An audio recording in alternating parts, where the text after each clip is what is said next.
This week on Pivot with Purpose. And there's no way of understanding it anyway, because No, like when you're in it, it's fucking chaos. Nothing makes sense, Carla. Like nothing makes sense. It was like, oh, I don't want to upset him while I'm moving my shit out and leaving. Like when they're manipulative, they're very much like, it's our business, it's our house. Don't like tell keep anyone. it between us. Am I crazy? Is this is this really happening? Is like am I? And it was just like, no, you're fine. So they call narcissists also crazy makers. Because they turn the person literally crazy. You really feel like you're imagining things, like you're coming up with things, like you're just so wrong constantly. Hey friend, you're listening to Pivot with Purpose. This is my show where I pivoted from shit I'm 30, where I was dreading turning 30. I had a failed marriage, failed engagement after that, and I don't have a relationship with my immediate family. But through it all, I came out the other side with a thriving business, an unexpected radio morning show of my own, and a platform where I can reach millions of people and help them walk in their truth. I am now celebrating every step of my journey into continuously finding my purpose, the good, the bad, and the ugly. Sometimes this journey looks like shit, and it probably sounds even worse, but it's still our journey, and I'm learning right along with you to enjoy it. There's always a rainbow after the rain falls. Now, if you need advice in pivoting in any aspect of your life, relationships, career, spirituality, send your questions or story to askcarlawilmaris@gmail.com or shoot me a DM at Carla Wilmaris. Now, let's start the show.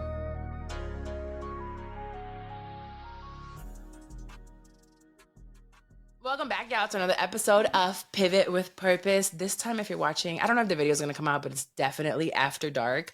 I'm wearing like my nightgown, silky nightgown with my little black silky, what's this called? Robe.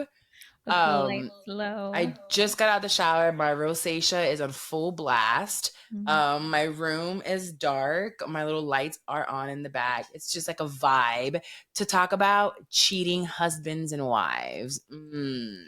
That's what we're going to talk about today. And then when there's a will, there's a way. I really wanted to have this conversation with my homegirl, Jenna, because we were on the phone for like an hour and some change the other day talking about Ashley Madison. And I hadn't finished. You hadn't finished it. And I was like, okay, let me not spoil it too much. Please don't spoil it. And when I was texting her, and I'm like, oh, we definitely have to have this conversation. So when I would say there's a will, there's a way, I dropped off a microphone to her salon. And I said, while you're spray tanning and waxing cootie cats and doing whatever you're doing, go home. It is 9:40 at night. I've never recorded this late. You literally bullied me into this. I just want everybody to know that you bullied me. And I have deadlines and I have stuff to do. And now when we're done, I'll still be working till probably like midnight. So you know I love you. Anyway, we're going to be talking about Ashley Madison. And then if you're wondering, like, who is Ashley Madison? What does that girl do? Why is she out here cheating on her husband? Ashley Madison is not even a person. It is a website. Technically a website, but their slogan right now is "Life is short, have an affair." I mean, makes sense, right? Good marketing. It's good marketing. Being in business and being like, this whole marketing thing, I'm like, man, that was so smart. It really wasn't. Kind of genius. And the CEO did it. But anyway, there's a Netflix documentary on Netflix. There's a documentary on Netflix. It's a 3-part series on this because back in 2015, there was a hack of this website, Ashley Madison, who had become extremely big all over the world, specifically talking to or aiming, words are so hard right now, specifically targeting married people. Yeah. Men and women, so they can have affairs and they can do it very discreetly. Their partners will never find out. So that's basically what Ashley Madison was. And it was a huge thing all over the news, all over the world. They were hacked and all of these millions of people's informations were leaked. So we're going to now go into like what the hell Ashley Madison was. So again, this whole thing happened. Yes, I bullied her into doing this episode because we talked about it. We both watched it and there's just so many things. And I feel like everybody should watch it just because it was interesting. And I wanted to do something different other than like talking about life and business and growing and evolving. Let's just see somebody else tank.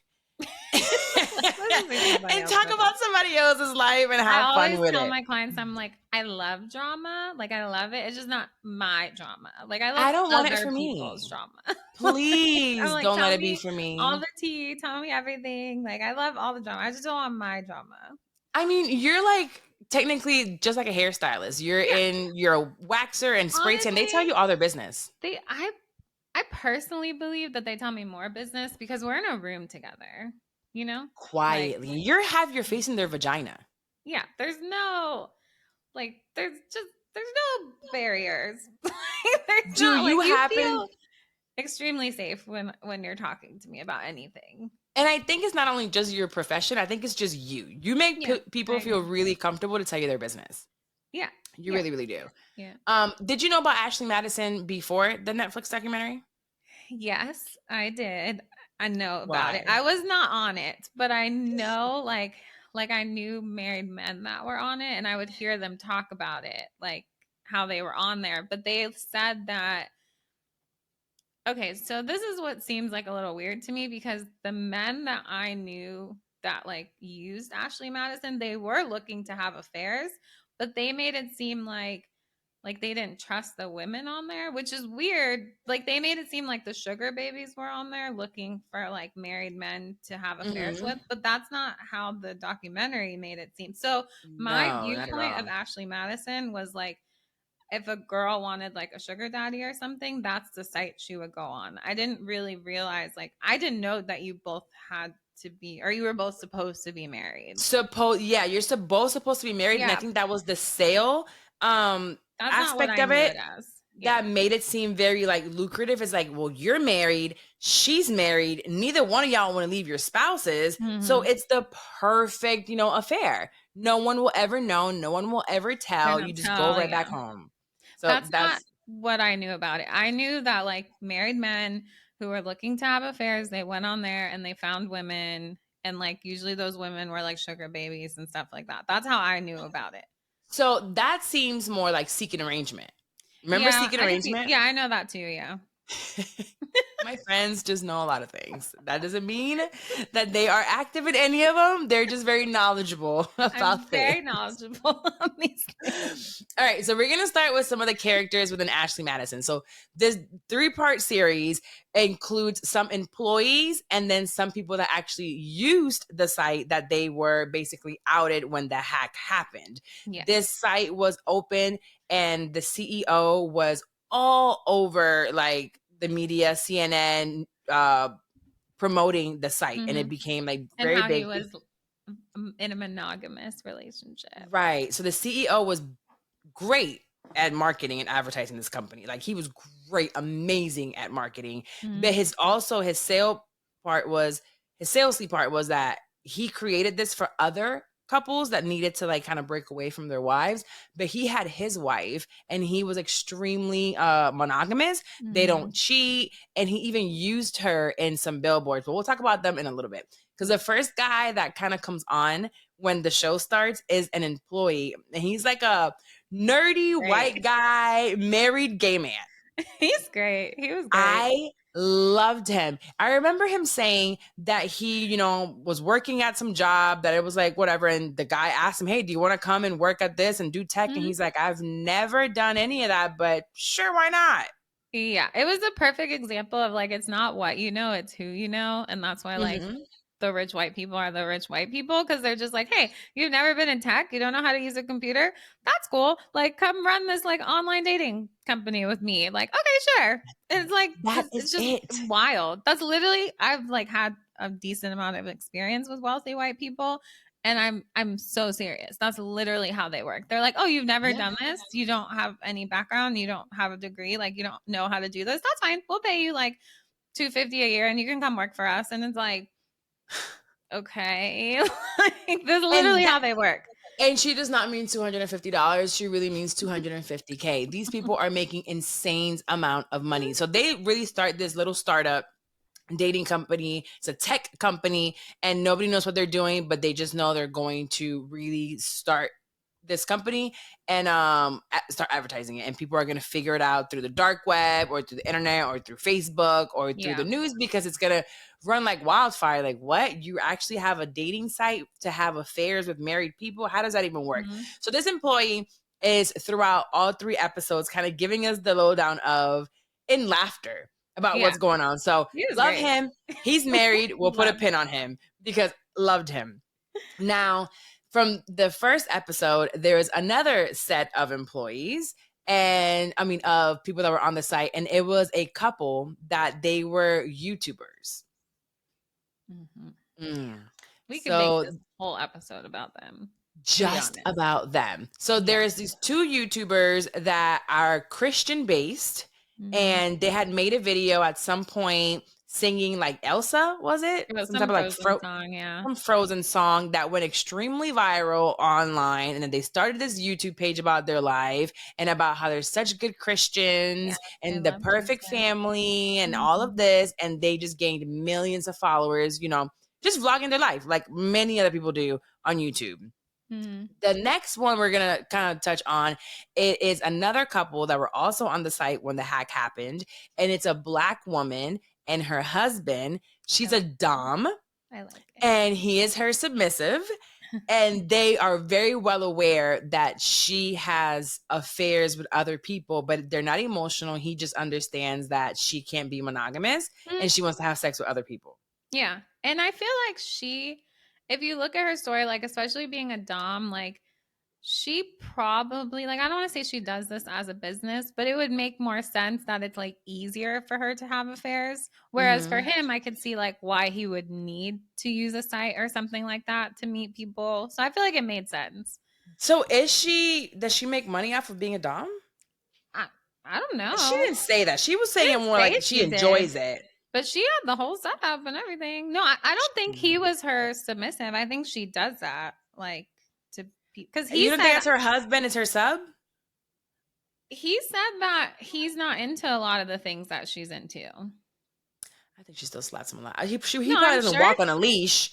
I'm sure he does a lot of the sub stuff, but I think she just does it like to do it to get that out of her system. Yeah, I think she just does it anyways. Okay, I can see that. She was cool. I feel like they were definitely living their truth and who they are. Do I agree with it?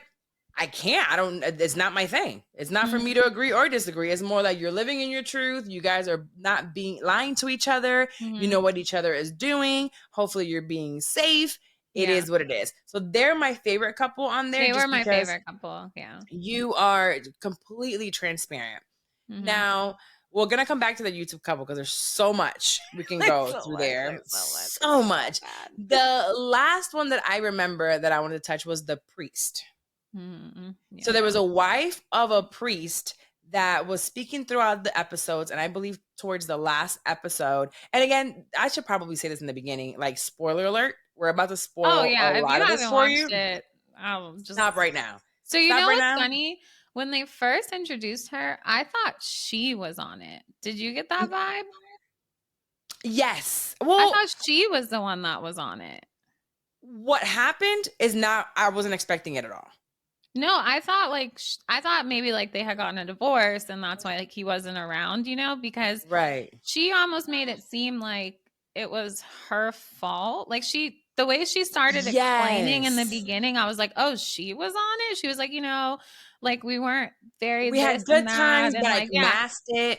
And I was like, oh, okay, girl. Like it did not go how I thought it was going to go. No. This was an older woman, maybe like late 50s, early 60s. And she explains her marriage to this man as being, you know, happy, front facing, but like in the back end, they weren't very happy. They were just making things work because they needed to, because of their religion, because of the way that, you know, society viewed them, family, community, whatever. They just made it work. But she's like, yeah, if I'm being completely honest, we weren't happy.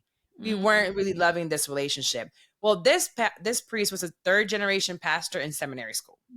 So he literally taught people the Bible. He literally taught people the word of God, the righteous living. The right way. And this man was all up in Ashley Madison. All up in there. Cheating, and he had been cheating before and doing all of these things. And when the hack happened, he got exposed. So we'll start with him as the first person of what happened when everything happened. When everything got exposed, he committed suicide. Yes.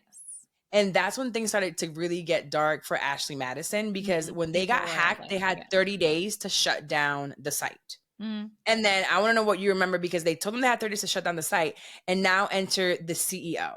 So the CEO was someone that was extremely kind of full of himself. He really loved the attention. He really loved the growth of the site. He really loved the money that was coming in, $100 million a year. Right. And like, they were going to go public. Like we don't even see $100,000 in our bank account.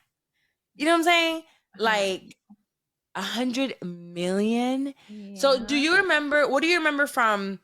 you think about that whole 30 days to shut down the site? Because the hackers were very intentional. They all went to work and they were like, shut down Ashley Madison. You have 30 days or we're leaking all the information that there is.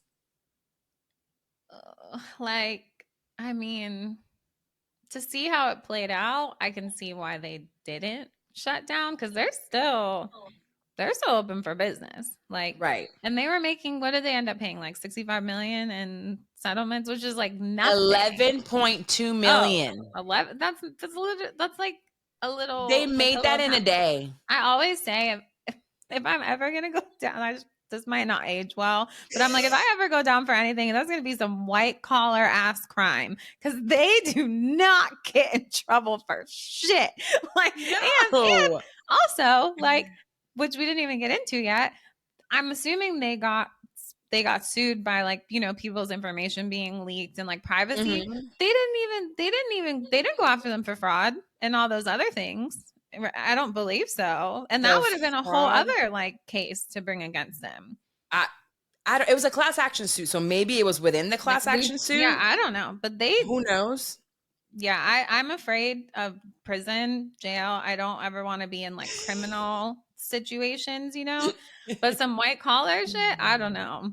I mean, white collar the man just walked away from his job. He went back home to his wife and did his thing.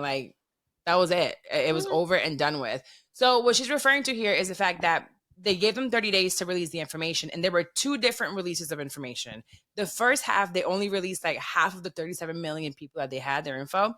And it was names and their emails. Now, this was released to the dark web. Yeah. It wasn't put on Instagram or YouTube. You had to find a way to have coding to get into the dark web. I haven't been able to get there yet. Maybe in the dark web, they sell little ways who knows that how I to can't get find. There? Hayden, my 16-year-old, of course. Because his friends, they buy stuff and sell stuff on there. This is wild. He also has a lot of rich white friends. They're rich white people, yes, exactly. So it makes sense as to why he would know this. How to get to the dark web. Well, he better be careful with that. They're gonna come knocking on your door. I don't think I don't.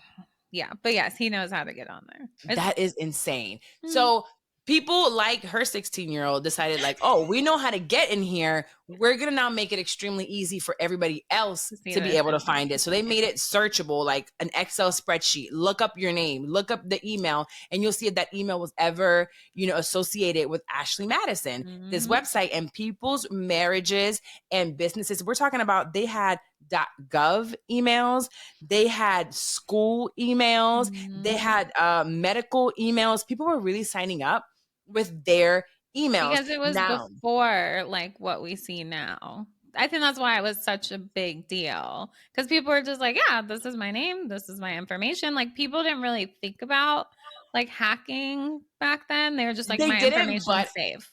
Let's also talk about why they thought they were so safe. The website had numerous amounts of emblems all over saying how safe your information was. It was safety, this award and this accreditation, and we pay for this.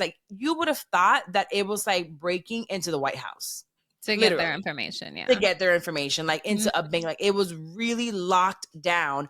Come to find out that all of the things that they had on there were photoshopped. Yep. They created their own little, what were those little trophies and medals to say safety. All of it was fake. There was no safety. Literally, the same way her son can go to the dark web, it was he created a website. Yeah. And I think like you were saying, like maybe being an inside job, it would make sense because someone on the inside knew they didn't have the shit protected. Like someone on the outside probably at least would have assumed like they have to have something, you know? So another reason why I think it was an inside job, it was because when this whole entire thing happened, they had 30 days before, you know, everything was leaked. Clearly, they did not shut down the website. The CEO was like, and they that. didn't bring in the authorities. They brought in the secret people. Which I think it shows how much of an inside job it was because they brought legit hackers from another country, from Europe. So they brought these hackers out. Yeah. And these hackers were like, we know hackers. We talked to them on the dark web. Like they were hackers, illegal hackers themselves at one point that turned like, over. This wasn't. Yeah. And they're like, we've never heard of this. They were called the Impact Team. The hackers. So they were like, we're called the Impact Team and we're going to release everything. And they're like, who the fuck is the Impact Team? Yeah, they're like, no one has ever heard of them before. They can't get communication with them.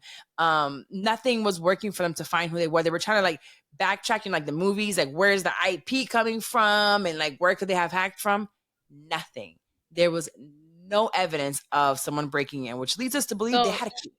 Do you remember the cliffhanger of them saying that they were looking at all the angles and they made it seem like it was the CEO guy? Yes. Because remember, like one of my favorite things was like, you know, all publicity is good publicity. Yes. When he was like, talk good about me, talk bad about me, just talk about me. Yep. Just talk about me. And I was like, damn, what if it was? But then I was like, but I don't think he would have done that because they were trying to go public and they wouldn't have been able to go public. But for a second I was like, was it him? Did they like, ever go public? Google it. I don't know. The company became even bigger after that. So and they didn't explain how he left the company. So he had to step down and leave as CEO. But did they give him a like severance package for the next 30 years on sales? Because it worked. They were talking about them everywhere. What did you tell me to Google? I forgot.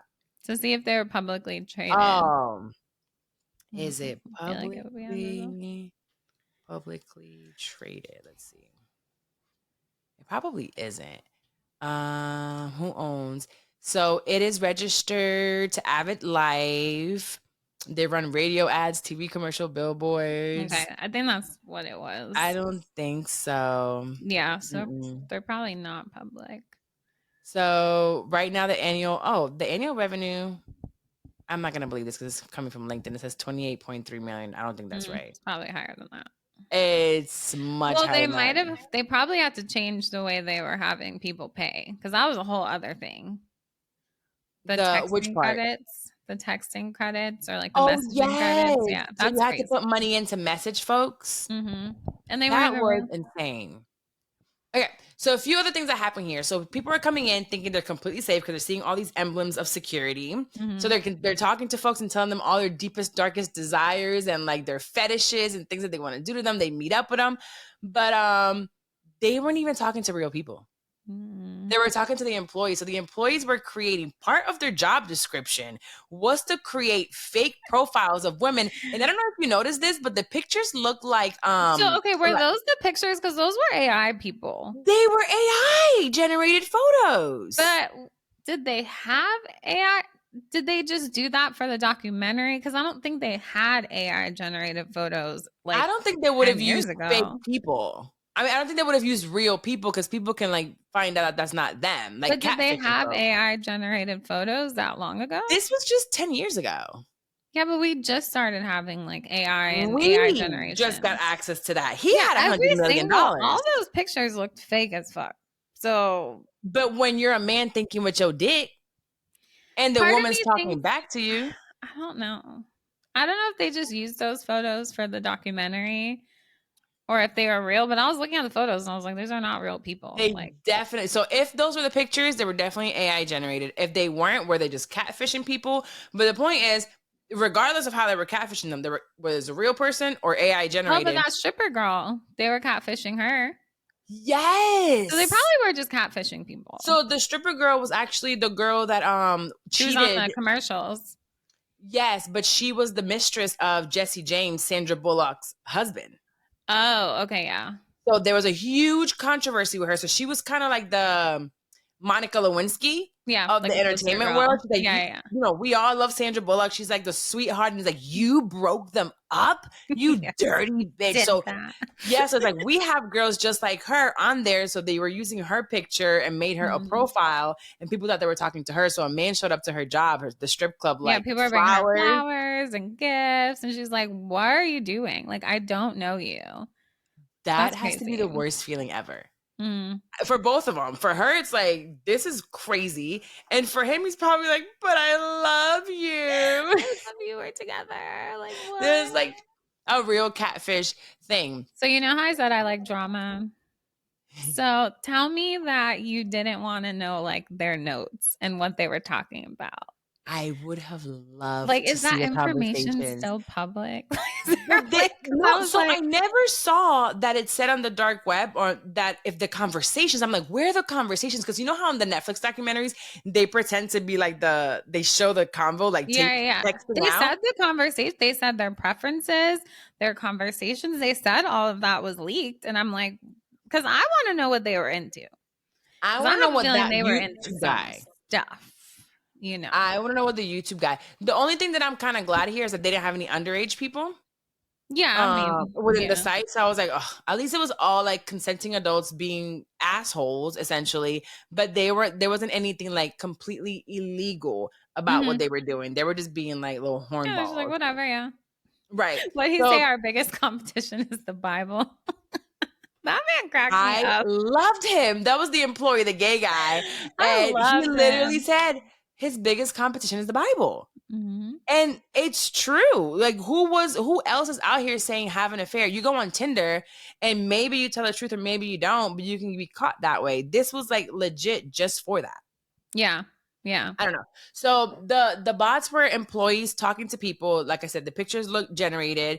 Now, if we go back to the YouTube couple, I kind of want to talk about the guy, because we all end up in a relationship with someone who seems like they're so genuine. And when I talked to you, I had only watched episode 1.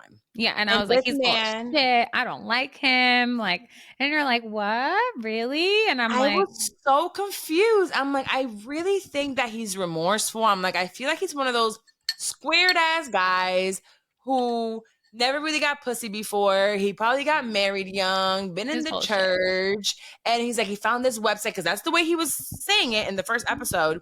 And I'm like, you know what? He got caught up. I feel like he just didn't know what he was doing. I want to know what he was into. Me too, because I feel like it's some wild shit. I think so.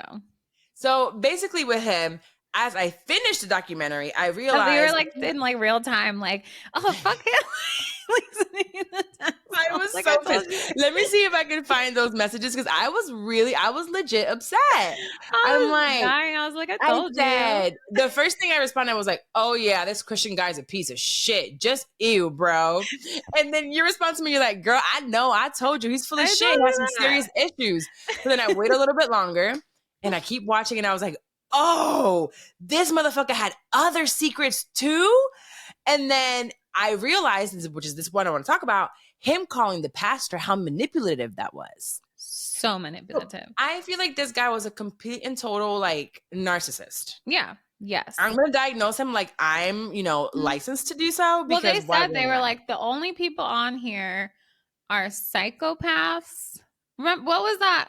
Like, I didn't see that. There was one part where they were like, you're either a psychopath or you don't want to like hurt. I was like, the reason why you'd be on here, the reason why you'd like, I don't know. And I was like, well, he's a psychopath. I wish I remembered what the line was. It says either you're a psychopath or a what? There was a line. I don't know if it was to say why you're on here or to be like why you would use this. Like, I don't remember what it was, but it was like either someone like that is a psychopath or they're just like trying not to hurt the other person. I don't remember what it was. And I was like, well, he's definitely on the psychopath side. Psychopath or sociopath? And I think it's more sociopath. Probably sociopath. It was a line in the documentary. The thing with him was the amount of lies and the way that he went about it. So he was lying to her about being, well, he was lying to us first. And he was lying to us the entire time because he's like, I really loved my wife. The wife is saying they're separated at this point during the documentary. And she's like, I did everything for him. I cooked, I cleaned, I fucked him, I took care of the kids. I woke up early to make him his food. Like, she was the perfect wife to him. They were so Christian and so in love and whatever. So he's like, I went on it because I just needed something. I just kind of like got bored and I didn't know. I was just wanted curious. The excitement and he said he was wanted just curious. The love. Yeah, I was just curious. He's full of shit. Right. And then so full of shit. The leak happens. He realizes now that they've gained this big following on YouTube. He leaves Ashley Madison because he's getting attention now. He's getting attention from YouTube. He's like, it's growing so much. He's like, I just love my wife now again. And he's getting this validation from YouTube. So I realized for me that he wasn't with her because he loved her. And we talked about this. It was really because he was getting the validation from YouTube. So he didn't want her. Whoever would have been standing next to him for them to get those millions of followers, he would have loved. That was it. Yeah. Yeah. It didn't have to be her. And she's just there thinking he's so in love with her. And I remember her saying, those late nights of work ended, him being on his phone ended. He was really present with me when we had YouTube. The YouTube. Yeah. Yeah. Because he wasn't cheating on you all the time.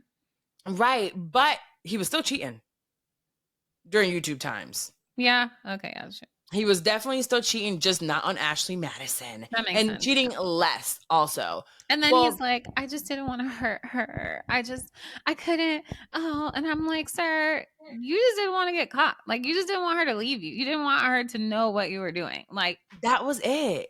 You didn't want to get caught. So the first installment of this, the first phase of it is that he finds out through Twitter that the names are leaked. So he tries to get ahead of it and tells his wife right away, hey, so I need to tell you this.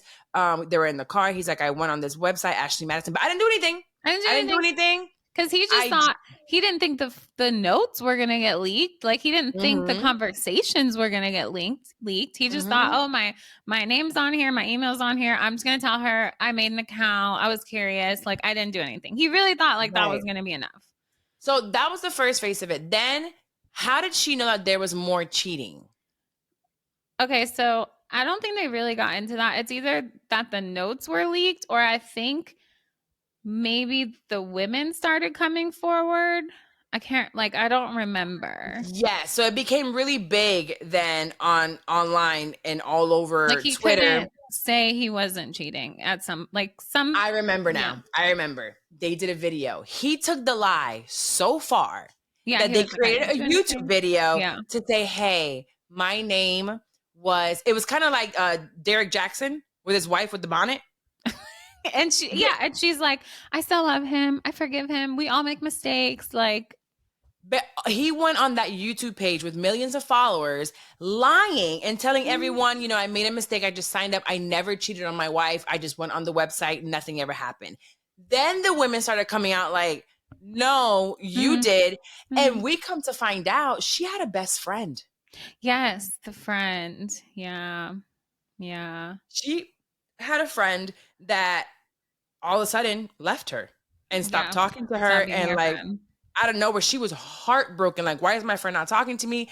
He had been pushing up on her friends and trying to have affairs with her friends. And her friends felt so uncomfortable. They stopped talking to her, but they just felt so bad telling her the truth. Because they could have slept with him. We don't really know. I'm sure probably some did. That was just the one that didn't. I'm sure he was a mess.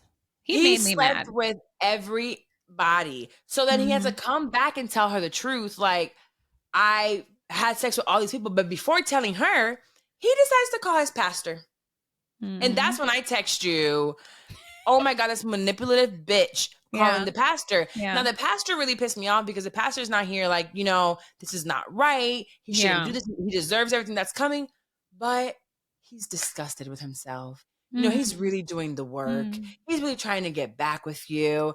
And his crying during the stuff is like he's forcing these tears. And I'm just like, so there's this guy. He just be coming up on my TikTok and stuff. He has green eyes, so just kind of short. And he's always plays the toxic man that comes back into your life. I don't know. He's hilarious. And part of his bit when he's doing these videos is that he'll pretend to cry and he'll be like, oh, like he'll just be crying and then he'll like look like a side eye and then he'll go back to crying. And like, that's what this man reminded me of when he was crying. I was like, bro, that's literally what he was. Crying. Like, you're so fit right now. There's no tears coming out at all. Complete alligator tears. You could tell he was like just waiting for that. Like the moment he was going to cry. Like, I'm like, get out of here. Get out of here. I feel like he knew this was his Netflix moment. He's like, I made it big on YouTube. I'm about to make it big on Netflix. He was like infuriating. Then it just reminds me of, you know, the church and how sometimes the church and religion can make you stay in situations when you really should leave. And I hope that woman, after watching this documentary, kind of realizes her husband's a piece of shit and leaves him. But I know that we all watched Who the Fuck Did I Marry? And I know this woman said he could quote the Bible. And you know who else could quote the Bible? The devil. This guy. Lucifer himself could quote the Bible. Was an angel. And immediately I thought of my ex-boyfriend. I was like, this man could tell you any part of the Bible, was raised in the church, read the Bible, fasted, prayed, and he was like probably the worst man I've ever met in my life. Like, I don't even get it. It's so sad because honestly, that's the way that it is. You know, sometimes some of these really manipulative, dark, bad people use the Bible and use your vulnerability of religion and faith to attack you with it. Yeah. And that happened to me as well. And it's crazy because actually I've never talked about that with you here. I think I've always said I have a friend that's gone through some things. And whenever I talk, I'm like, I have a friend. And I'm like, my friend went through this. My friend went through some shit, but she went through a very similar situation. Similar situation as mine, but still different because it was a very different manipulation. It was different. It wasn't physical abuse, but it was a different mental, financial, emotional. Yet. Like, I feel like it would have gotten there very soon. It was getting there for sure. And you were at the 2-year mark, so you were right there when it would have started. Because I feel like when I started seeing him do it, like I started having like visions of him doing it. Really? Like, you know, when I was like, if I was in front of like a mirror or something, and he would like come from behind me in the mirror, I would see him like choking me or grabbing me or like hitting me. Like, I started having like visions of him abusing me. And I was like, okay, it's time to probably go. But even when it was time to probably go, because I remember, and I don't think I've ever asked you this, there was a day we were coming to go get your stuff. And we were literally on the way. My car was packed. My gun was in the car. And we were on the way. Like, I had gotten a babysitter. Brittany had gotten help. Like, Miss Marie was on. We were all on the way to go get your stuff and get you out. You were like, and you called us and told us not to. And I was furious. I was so mad because I'm like, why? And I couldn't understand why when we were so close. I mean, there's no way of understanding it anyway, because like when you're in it, it's fucking chaos. Nothing makes sense, Carla. Like, nothing makes sense. It was like, oh, I don't want to upset him while I'm moving my shit out and leaving. Like, it doesn't make any fucking sense. And he's like, you know, and when they're manipulative, they're very much like, it's our business. It's our house. Don't like, tell keep anyone. it between us. Don't. And you know what? When I finally got out of it, I was like, you know, okay, don't tell people what I do, right? Like, he would get so mad. Like, it's keep it in the family, whatever. Like, keep it in the house. Keep it in the house. But at the end of the day, like, it's not like I'm making shit up and telling people. I can only report the fucking news. Like, I can only tell people, like, he did this, he did that, because you fucking did that. You know what I mean? Right. It's not like I'm just making and a lot of times I had to talk it out with people because I would be like, am I crazy? Like, what do you think? Because, like, I think I'm crazy. And they'd be like, no, you're not crazy. Like, that's crazy, but you're not crazy. Right. Like, it was more to be like, am I crazy? Is this is this really happening? Is like, am I? And it was just like, no, you're fine. So they call narcissists also crazy makers. because they turn the person literally crazy. You really feel like you're imagining things, like you're coming up with things, like you're just so wrong constantly. Yeah. And I couldn't understand. And it took me to really put together and play or watch the way that maybe Paola had talked to me about some stuff. I knew that although I was livid half the time, I smelled him from day one. There was something I didn't like about him. And we're both business owners. We're both entrepreneurs. You were my Carla first did not like him, and he did not like you. You're my Mandy. Oh, I think and about that. And I wasn't even at his second dick. I think about that often. I'm like, Carla was my What did he Mandy. hate about me? What was there to hate? I was always home. He just did not like you. He did not like you. I wonder why, because at that time, especially during y'all's like tenure, I was locked up at home. Like I was home and then I came home and I wasn't outside. I wasn't dating. I wasn't doing anything. So for you not to like me, it's like, I remember the first time I met him, it was like, I know who you are. So remember when you told me when you were like, when you see them, like I could never be with him because I know him now. Like I see him. Like I know who he is. The mask is off. Yeah, the mask is, and when it was off, like it was crazy. Like it was like you don't even know who they are. Cause like I had my birthday. I had like a dinner one day, and my friend, who I've literally been friends with since I was 3, she bought me like tequila. She bought me some candles. Like she was one of the only people who bought me a present. Cause I get it. We're adults. Like you don't really buy presents. Right. And I was just like so happy. And he like the next day he was like, you don't even like candles. You don't even drink. Like that's your best friend. Like you've known her since you were 3. Like why would she buy that for you? Like that's not even tequila. A real what friend. Are you talking about? And I remember like, and this was when I like kind of was already starting to see like who he was. And I just remember thinking like, you suck. Like it was like, you're so negative. You don't like anything. You don't like anyone. You complain about everything. I'm starting to be negative. Like nothing's good enough for you. You think you're better than everybody else. Like, and it was just like, I was coming out of that and I could just see it in him so much that it was like, what's wrong with you? Like, like I was genuinely happy. Do I love candles? Not really. They give me headaches, but I brought them to the salon. I like tequila. Right. I actually do like tequila, but I'm like, she brought me presents. She came to my birthday dinner. She brought her family. Like I'm so happy about that. And he's like, this is your friend. This is supposed to be your best friend. Like, it's like they turn you against everyone. Everybody. Like my ex hated Mandy. My ex hated May. You've met May before, right? Yes. Like, May is the how can anyone hate May? Well, here's a way to twist it to hate May. She's gay.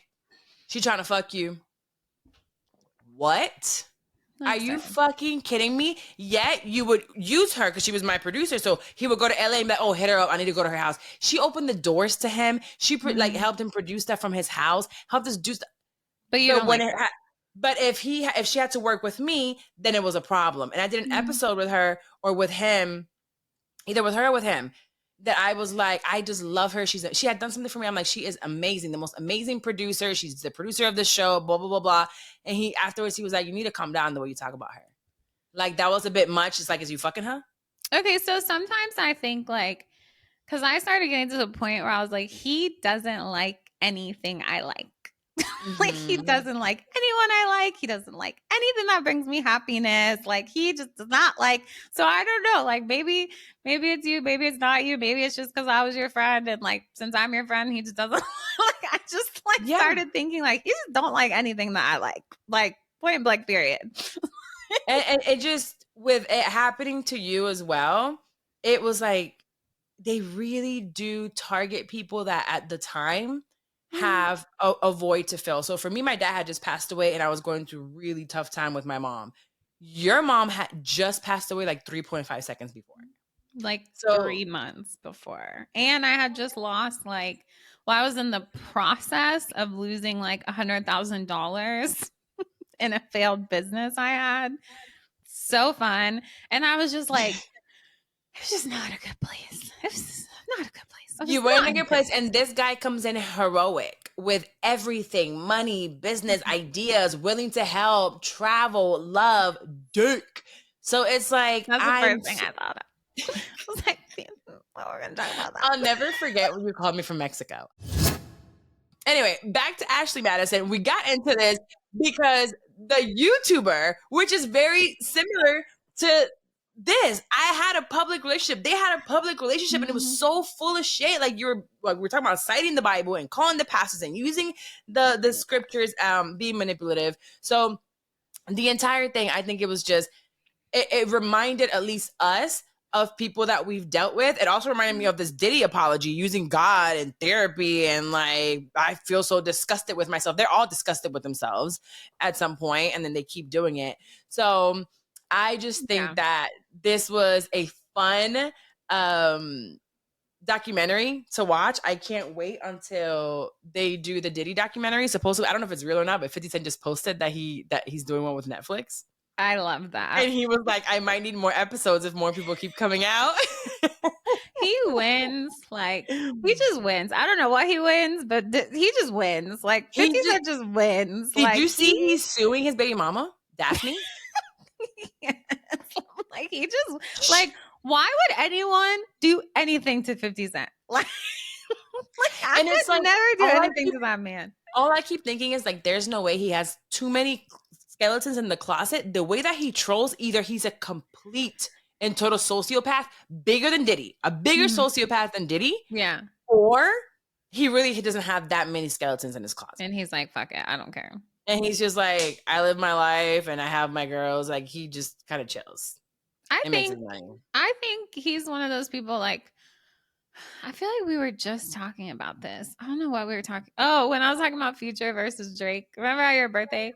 I was like, you know how there's high. Like, you were high, yes. But I was like, there's a song where Future, I feel like he's just an asshole. Like, I feel like you just know what you're getting into. He's like the toxic king. You know what I mean? Like, it's like, you know, if you fuck with him, that's just how he is. Like, he's full shit. He's probably gonna cheat on you. Like, he's literally the toxic king, right? Whereas Drake is now coming out as, like, people are accusing him of being a narcissist and all these things. And actually, if you listen to a lot of his lyrics, they're very narcissistic. I still like him. I still listen to his music. But a lot of his lyrics are extremely narcissistic. And there's a song where, like, Future is like, I know you hate yourself because you like me. Like, I get it. Like, you're like, man, fuck this. Like, well, I'm so mad at myself because, you know, I like him. I want to be with him. And Drake is like, I hate myself for how I make you feel. And, like, I feel so terrible. And I'm like, Drake, shut the fuck up. Like, you know what I mean? It's like, now that I've seen it, it's like you said, like, now I've seen it, I can't unsee it. So when I see immediately seeing the guy on Netflix, so I was like, he's bullshit. Like, it's like, you just know now. Now you'll see it with any man that you meet or your friends, like guys that they talk to, or even women. You're just going to be like, they're full of shit. Because there are some women that I do know that I'm around, and I'm like, they are very low on the emotional intelligence. They're just full of themselves. And it's like, a lot of it is like, you live in your own world, and it's kind of scary. And I think that's kind of what was happening with a lot of these Ashley Madison people. It's like, they think like, oh, we're coming on here so I don't hurt my person's feelings. But really, you're doing this as a self, like. Yeah, it has nothing to do with them. Oh, we were talking about that on the phone. So, like, I don't have anything against, like, being in open relationships, because to me, it's like, the lying, the secrecy, like, that's the bad part, you know, like, the cheating, that's not like, oh, okay, you have sex with someone. Like, that's not usually the bad part. The bad part is always like, you lied, and a lot of it too, it's like, on the person's end who's cheating, they're getting, like, the payoff of being like, well, I'm doing this because you don't give me enough attention, or you don't have sex with me. So it's like a way for them to feel like validated, like, I deserve this, like, I deserve to cheat, I deserve to have this, like, to be wanted, like, I deserve to feel this way because they don't do this for me and they're supposed to. And it's like, okay, you're gonna do all that, then, like, just fucking leave, like, just don't be with them anymore. But then they want someone who cooks their food and takes care of their kids and who, like, waits on them. Like, it's like the power, like, struggle, like, they just like that, you know what I mean? Like, it's not even a lot of times about the having sex with somebody. Like, most of it is usually all the other stuff. Yeah, they just want this praise and this feeling of like you do no wrong and you're just so perfect and really you're just a piece of shit. You're just a piece of shit. Yeah. That's all you really are. We have a lot of Futures and Drakes out there. And we really need to get more Russell Wilsons. Oh, yeah. I'm hoping that I find my Russell Wilson. I like a little Russell.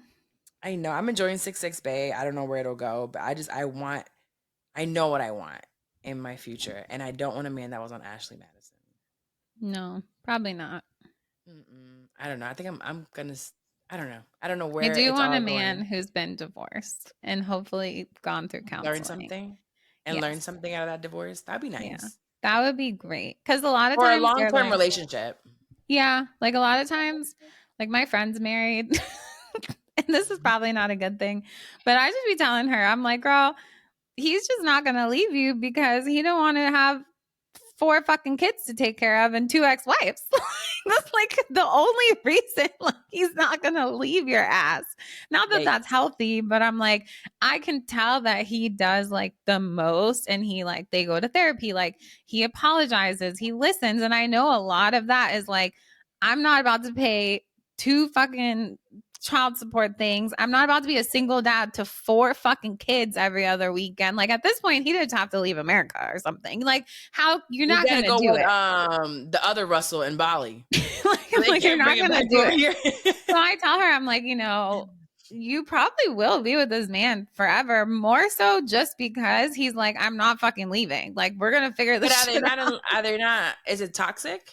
No, it's not toxic. They fight, they have problems, but it's more so like I definitely feel like he's more willing to work on things. Like, whereas with his first wife, it probably was a lot more toxic and a lot more fighting. So what you're saying, because I think that what you were saying, it didn't sound good for her. You're saying basically he's willing to work on himself and improve things that he needs to improve on versus just saying, fuck it, I'm leaving. Yes. Which is being a lot. Okay. Yes, exactly. And I do think is the way it should be. But unfortunately, it's not always like that, you know? No, I do think it takes them, because eventually over time, it's like, you know, they say like wherever you are, you're there. So like all the failed relationships, all the failed businesses, whatever, you're the fucking consistent person here. So if you're having like all these different partners and they're all sharing similar experiences of you, at some point in time, you kind of have to be like, well, you know, it might be me. It might not be all of them. Right. There's something about me that I need to, within all of them, there's something a little bit different, but there's a common denominator here of some things that I need to change. I mean, I feel that way. There are things that I needed to change. Yeah. Even like, it's been almost a year that me and 6'6" Baby can like talking. We just got physical in January. So it's only been 5 months since like it's been kind of like an adult relationship. But one thing that I will say, we talk all the time. We'll see each other. And I have never like raised my voice at him. Felt like I needed to like get nasty or an insult or anything. And like, we've never even gotten into arguments. There's not much to argue about. Not like we share bills or have kids together. But there's just something about when we have a disagreement of opinions, how we just talk. Yeah. Like normal fucking people. He's done some things like, as he jokes around a lot. And recently we were at Home Depot getting something, and I thought something was in a different aisle. He was like, I was just here a couple days ago. I know it's not there. I'm like, yes, it is. And he's like, I'm gonna go with you over there. I know it's not there. So I go and ask the person, hey, excuse me, where's da-da-da-da? And they're like, aisle 30 something. And it was back where he told me it was. And he's like, I told you, you don't listen to that. But that triggered me a little bit. What? Girl, you get triggered the way he was saying it. It was the way he was joking around. He's like, I told you, you don't listen. Da-da-da. And I'm like, he wasn't mad in any way, shape, or form. I would just be like, I know I don't listen. Right. I was just like, I joked back and I was like, I told you that's where it was. You're the one that didn't listen. Like, what do you mean? I said 31. You weren't listening. Yeah. So I left it alone. I knew he didn't mean anything by it, but I did then. The next day I said, hey, so when we were at Home Depot yesterday, I just want to make sure that you're not using that later on if something else has to happen. It's like, oh, you don't listen. Like, don't do that.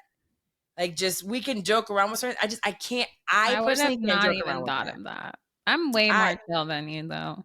The thing is that I was told that so much, and it was a constant scream of like, you don't listen. You don't like all my recordings. You don't fucking listen. You don't know how to fucking listen. You're not. And it's like, what the fuck am I listening to? Somebody that's broke? Like, what do you mean listen to? You know what I mean? So there, like, that was one thing. And then another thing that he does that I'm sometimes like a little triggered by, but he's definitely working on it. When he talks, he says bitch a lot. But it's more like that, you know, that Florida thing, like, bitch, because I say that, and then bitch, like, just talking. He has a very Southern way of speaking, and he does cuss, but he's not calling me a bitch. He's never called me out my name or anything remotely close. Mm-hmm. Sometimes I hear it, and I was called that so much that sometimes I'm like, can we like tone it down a little bit? And he's like, yeah, I'll work on it. And then he does, and he'll like change the way that he kind of talks a little bit with me. But even then, I don't have to like go off and be like, don't talk to me like that. Or no, everything is so like, hey, and they're like, okay. Hey, I don't think I like that. He's like, no, I get it. He's like, I'll work on it. And immediately he puts a pin on it. And I'm like, that didn't even have to be an argument. And then when I tell them about my stuff, he's not judgy. And I feel like men that are like that toxic, they're so judgy.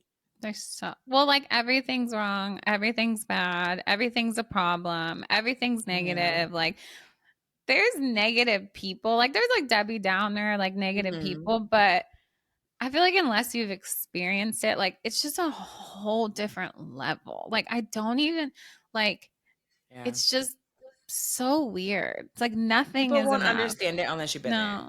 Unless you've been there. Don't, you know. I know. That's why I heard someone, I was like, oh my God, no. Well, that is this episode. We were definitely talking about Ashley Madison, but we know now you guys know which friend that I had that was going through some shit that I was like, oh, I pray for my friend. And I knew you were going to see your way out of it. I knew it was only a matter of time. Yeah, I just didn't want it to be when you were like, I didn't want to see you like rock bottom, losing everything before you realized it was time to go. I was close. It was close. It was pretty close. You were not too far. You were not too far. Close. But to me, because I know you and I know what you're able to do, and I told you this on the phone, I said, I don't care how much, and if it's financial, I don't care how much it is. We will come up with a plan and get it back. I love you so much. Like, it was your birthday. It was Carla's birthday the other day. And I was like, I don't know. Like, I really want to go to Tampa and I want like a sky rise. But if I have to buy it, it's like over $1 million. And she's like, that's fine. I'm like, Carla, are you hearing the words coming out of my mouth? I'm like, that's in like 2 years. Like, you think in like 2 years, I'm going to go buy like $1 million place? Like, I'm just going to go. And she's like, yeah, that's 2 years. That's fine. And I'm like, everybody just needs a Carla. Cause it's like, oh, actually, why can't I do that? It almost makes you think like, what the fuck am I talking about? Yeah. It's like, I can do that. Okay. I won't say on the mic what it was, but I was talking to a neighbor of mine about something, and I met her and she's like, yeah, if I hit the lotto, I can't wait to buy these properties. Well, yeah. And I don't know her. I just met her. But my first thing as soon as I left, I was like, why does she have to hit the lotto? Yeah. She probably has a job. Like, she probably doesn't even realize she can't afford it. Like, there's things you could do. And I see you as someone that like really has it. And anyone listening, like, if you have a goal, like, I want to buy $1 million house. All right, well, let's go backwards. $1 million. How much do we need a month? How much do we need a week? How much do we need a day? What do we need to do? What do taxes look like? And let's just get it done. And with you, I know that you can do it. If I was able to be approved for over $1 million home, you can be approved. Got it. Do I want $1 million home? Probably not. I'd rather, go live in a villa in another country. But it definitely was like, oh, okay. Thanks, Carla. That's right. I can do that. You're going to get it, and I want to visit. Because by that, like, I'll just leave Psalm with a nanny while we hang out. You can come. You can come. Okay. You guys are invited. How my friends be like, yeah, you can bring Psalm. Fuck no. When he talks and is potty trained. Anywho, thank you guys for staying tuned for a very special episode of Pivot with Purpose. Definitely, there's a little purpose in here. We're walking in our purpose as we're watching Netflix shows. So I hope you enjoyed it. I think I'm going to start a Instagram like channel where I just don't know if in channels people can talk back, but I want to find a way where we can like talk about the episodes and like once they've listened to it and talk about different topics. So we'll figure out how we'll do that, whether it's Slack or Instagram channel. But thank you for tuning in. And where can I find you, Jenna? What do you have going on? What do I have going on? The fucking most. I'm like the most. My name's Jenna Melberg, which I know you can find me on Instagram. I'm probably tagged in Carla's stuff somewhere. Everywhere. And I own a salon in Orlando. It's called Catalyst Salon. I do all the spray tans. I'm like, I'll make you look like Carla, but you'll look like me when you leave. So like, this is a before and after. I'm like, before, after. So pale right now. It's ridiculous. And pale. I'm also developing a software system for salons. So I love that for you. very And excited about that. one day, One soon, day. she's gonna create her own tanning solution. That's I know she is because I also need part of it. my I need her to plans. do Because this. Carla won't leave me alone. She's like, "Where is the product? What are you doing?" Where's But the yes, all the fucking things, all the product? things. So anything, and when you come to Orlando, if you're listening, you have to go to Orlando Spray Tans. Yes, Orlando OrlandoSprayTans.com. You'll find her, and Yes. please get a spray tan. Like, I don't care how light or dark you are, you need a spray tan from her. Ugh, Like, it's just, you know how to do it. and I contour and shade and like, it's just so perfect. I love When do you it. leave again? You got to come. I leave Saturday. You can come Friday. Okay, I'm gonna find a time to come on Friday so I can Well, you look got to good when come I get go your to Maria. fucking mic. Oh yeah, okay. I'll come get the mic and I'll come get a spray tan so I can look good when I go to the beach. Done. You can look And contour my even stomach. regular. Please give me a six Of pack. course, So of course. Remember when I gave you one when you were pregnant? pregnant? That was so funny. You're a hot mess. We're out of here. Goodbye, y'all. Bye.